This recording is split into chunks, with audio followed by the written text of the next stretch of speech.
창세기 2장 18절에서 20절. 여호와 하나님이 이르시되 하나 사람이 혼자 사는 것이 좋지 아니하니 내가 그를 위하여 돕는 배필을 지으리라 하시니라. 여호와 하나님이 흙으로 각종 들짐승과 공중의 각종 새를 지으시고 아담이 무엇이라고 부르나 보시려고 그것들을 그에게로 이끌어 가시니 아담이 각 생물을 부르는 것이 곧 그 이름이 되었더라. 아담이 모든 가축과 공중의 새와 들의 모든 짐승에게 이름을 주니라. 아담이 돕는 배필이 없으므로. 하나님 형상의 첫 번째 특성은 공동체적 존재의 형상이다. 그러므로 사람은 공동체를 이루며 살아가는 것이 하나님의 뜻이다. 하나님은 최초 사람이 공동체로서 살아갈 수 있도록 돕는 배필을 창조하신다. 하나님께서 각종 동물들을 창조하신 첫째 이유는 사람에게 돕는 배필을 주고자 하심이었다는 말이다. 아담은 각 생물들에게 이름을 지어주었다. 이 부분에서 우리는 아담이 하나님과 함께 창조 사역에 일부 동참했음을 짐작할 수가 있다. 성경에서는 이름을 지어준다는 말이 갖는 독특한 의미가 있다. 단순히 호칭을 만들어준다는 의미를 넘어선다. 그 존재의 정체성을 규정하거나 또는 그 존재에게 특별한 특성이나 역할을 부여하는 것을 의미하는 경우가 많다. 그 대표적인 예가 보라, 처녀가 잉태하여 아들을 낳을 것이요 그의 이름은 임마누엘이라 하리라 하셨으니 이를 번역한즉 하나님이 우리와 함께 계시다 함이라. 이사야서 7장 14절. 아들을 낳으리니 이름을 예수라 하라. 이는 그가 자기 백성을 그들의 죄에서 구원할 자이심이라 하니라. 마태복음 1장 21절. 이 두 구절이다. 여기서 만약 이름이 의미하는 바가 단순한 호칭에 불과한 것이라면 예수의 이름은 마땅히 임마누엘이 되어야만 한다. 하지만 임마누엘이라고 예언된 이름이 예수라는 이름으로 성취되었다고 성경은 말하고 있다. 즉, 임마누엘이라는 이름이 의미하는 하나님의 약속이 예수라는 이름이 의미하는 존재를 통해 성취된 것이다. 이는 이름이 실제로 의미하는 바가 그 정체성이고 또 그 존재에게 부여된 특별한 사명이라는 것을 단적으로 보여주는 것이다. 그러므로 아담이 각 생물을 부르는 것이 곧 그 이름이 되었더라는 말은 아담이 각 생물을 보고 하나님의 뜻에 맞게 그 이름을 지어줌으로써 그 생물이 이름대로 각각의 고유한 속성을 가지게 되었다는 의미로 이해할 수 있겠다. 하나님께서 사람에게 당신의 생기를 부어 넣음으로써 그리고 당신의 형상을 따라 아담에게도 하나님의 창조 능력이 일부 공유되었던 것으로 보인다. 창세기 2장 21절에서 25절. 여호와 하나님이 아담을 깊이 잠들게 하시니 잠들매 그가 그 갈빗대 하나를 취하고 살로 대신 채우시고 여호와 하나님이 아담에게서 취하신 그 갈빗대로 여자를 만드시고 그를 아담에게로 이끌어 오시니 아담이 이르되 이는 내 뼈 중에 뼈요 살 중에 살이라. 이것을 남자에게서 취하였은즉 여자라 부르리라 하니라. 이러므로 남자가 부모를 떠나 그의 아내와 합하여 둘이 한 몸을 이룰지니라. 아담과 그의 아내 두 사람이 벌거벗었으나 부끄러워하지 아니하니라. 하나님께서는 아담이 배필을 선택하는 과정에서 철저하게 아담의 선택권을 존중하신다. 여러 시행착오를 거치면서 최종적으로 아담의 갈빗뼈를 취하여 여자를 만드는 데까지 이르는 모습이 매우 특별하다.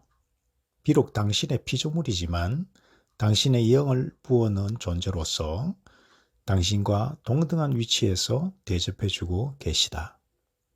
이를 통해 하나님께서는 지금도 가정을 포함한 교회 공동체를 이루는 일에 있어서 우리의 자유로운 선택을 지극히 존중하신다는 것을 우리가 깨달을 수 있겠다.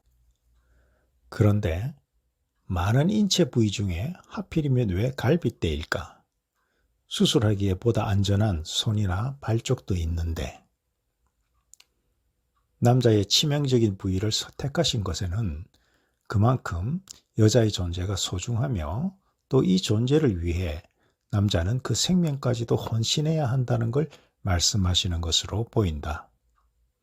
남편들아, 아내 사랑하기를 그리스도께서 교회를 사랑하시고 그 교회를 위하여 자신을 주심같이 하라. 에베소서 5장 25절. 이는 내 뼈 중에 뼈요 살 중에 살이라. 아담이 여자를 본 첫 번째 반응이 매우 특별하다. 이 말은 결코 남성으로서 이성을 보고 성적인 매력에 끌려서 내지는 그 아름다움에 놀라서 터져나온 감탄사가 아니다. 이 말은 달리 표현하면 나네, 즉 또 다른 나 자신이 여기 있네라는 놀람과 기쁨의 표현이다. 아담에게는 앞서 동물들의 경우에서와 같이 여자를 보는 순간 바로 하나님께서 부여하신 그 존재의 정체성을 통찰하는 능력이 있었고, 그래서 그에 따라 여자라고 이름을 지어준 것이다.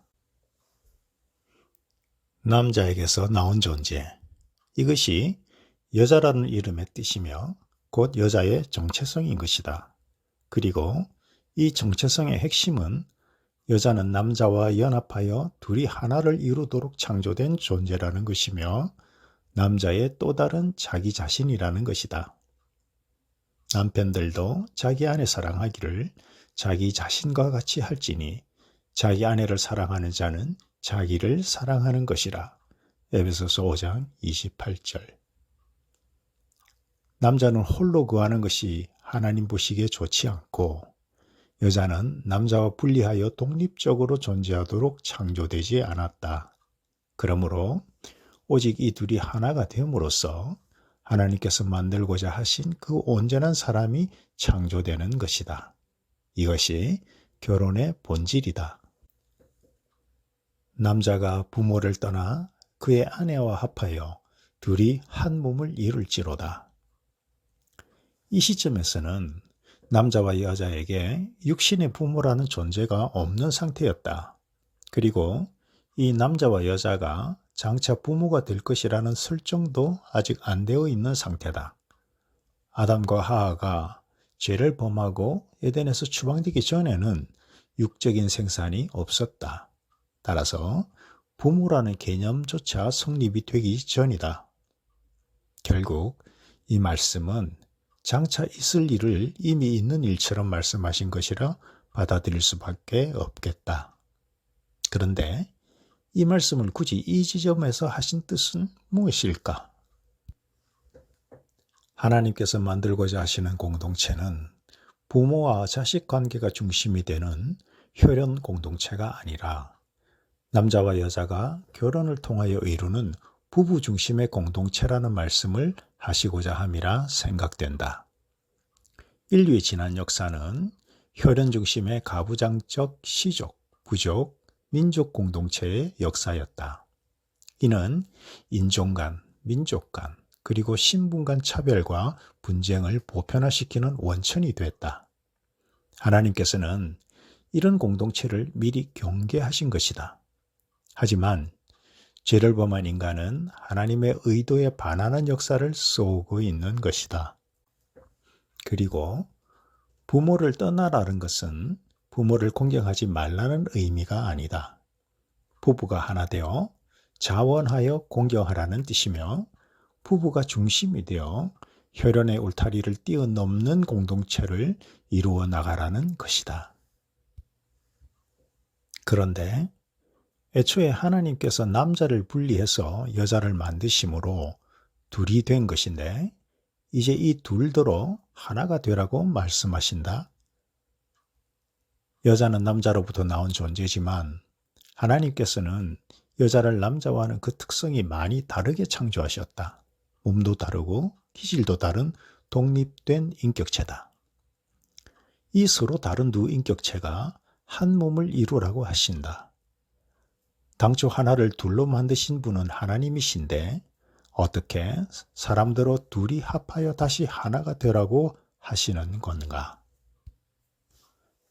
그러므로 사람이 부모를 떠나 그의 아내와 합하여 그들이 한 육체가 될지니 이 비밀이 크도다. 나는 그리스도와 교회에 대하여 말하노라. 에베소서 5장 31절로 32절. 또 만물을 그의 발 아래에 복종하게 하시고 그를 만물 위에 교회의 머리로 삼으셨느니라. 교회는 그의 몸이니 만물 안에서 만물을 충만하게 하시는 이의 충만함이니라. 에베소서 1장 22절로 23절. 기록된 바 하나님이 자기를 사랑하는 자를 위하여 예비하신 모든 것은 눈으로 보지 못하고 귀로 듣지 못하고 사람의 마음으로 생각하지도 못하였다 함과 같으니라. 오직 하나님의 성령으로 이것을 우리에게 보이셨으니 성령은 모든 것, 곧 하나님의 깊은 것까지도 통달하시느니라. 고린도전서 2장 9절로 10절. 한 사람을 둘로 나누신 분이 하나님이시다. 그러므로 두 사람이 하나가 되도록 하고 나아가 교회를 이루는 일도 하나님께서 하신다. 인간은 본질상 흙이기 때문에 이기적이며 배타적인 존재다. 인간 스스로는 결코 둘이 하나 되고 셋이 하나 되는 영적 존재를 이루어낼 수가 없다. 오직 예수께서 오시고 성령께서 함께 하심으로 흙인 인간이 영적 존재인 교회로 거듭날 수 있게 되는 것이다. 말씀대로 우리가 함께 사람을 만드시는 것이다. 그리고 이 교회는 만물보다 위에 있는 영적 존재이며 만물을 온전하게 하는 존재이고 하나님께서 창조하고자 하시는 궁극의 존재라고 성경은 우리에게 설명해 주고 있다. 그러므로 한 몸을 이룰지니라는 이 말씀은 명령이 더 보이지만 기실은 한 몸을 이루게 하시겠다는 하나님의 약속인 것이다. 이 약속을 따라 예수께서 오셨고 성령께서 함께하고 계신 것이다. 그렇더라도 이 하나됨의 미션은 우리에게 결코 달콤하지 않다. 사실은 매우 독하게 쓰다. 우리 각 사람이 자기를 부인하고 자기 십자가를 지고 골고다 언덕을 올라야 하는 일이다. 그래서 성령님의 함께하심과 도우심이 꼭 있어야만 한다. 결혼은 교회의 출발점이며 부부 공동체는 교회의 근간이다. 그러므로 결혼으로 이루어가는 부부 공동체는 저녁이 되고 아침이 되는 창조의 섭리가 반복적으로 그리고 가장 여실히 드러나는 현장일 수밖에 없다. 교회는 더욱 그러하다. 성도의 가정에서 부부관계가 어려운 것 당연한 일이다. 교회가 바람잘 날 없는 것 당연한 일이다. 과정을 거쳐야만 하는 것이다. 그리고 아침의 때가 온다. 이 때의 도래는 섭리이며 약속이다. 그러므로 반드시 온다. 사랑하는 자들아, 너희를 연단하려고 오는 불시험을 이상한 일 당하는 것 같이 이상히 여기지 말고 오히려 너희가 그리스도의 고난에 참여하는 것으로 즐거워하라. 베드로전서 4장 12절로 13절. 두 사람이 벌거벗었으나 부끄러워하지 아니하리라. 이성간에 느끼는 그런 부끄러움이 없었다는 것을 의미하는 것이 아니라고 봐야 한다. 이 부분을 이해할 수 있는 실마리는 내 뼈 중에 뼈요 내 살 중에 살이로다. 즉 서로가 서로를 타인이 아닌 자기 자신으로 인식하고 있다는 말에서 찾을 수 있겠다. 서로를 판단하거나 비판하거나 정죄하지 않는, 그래서 부끄러워할 여지가 없는 하나된 관계가 형성되어 있었다는 의미로 이해할 수 있겠다.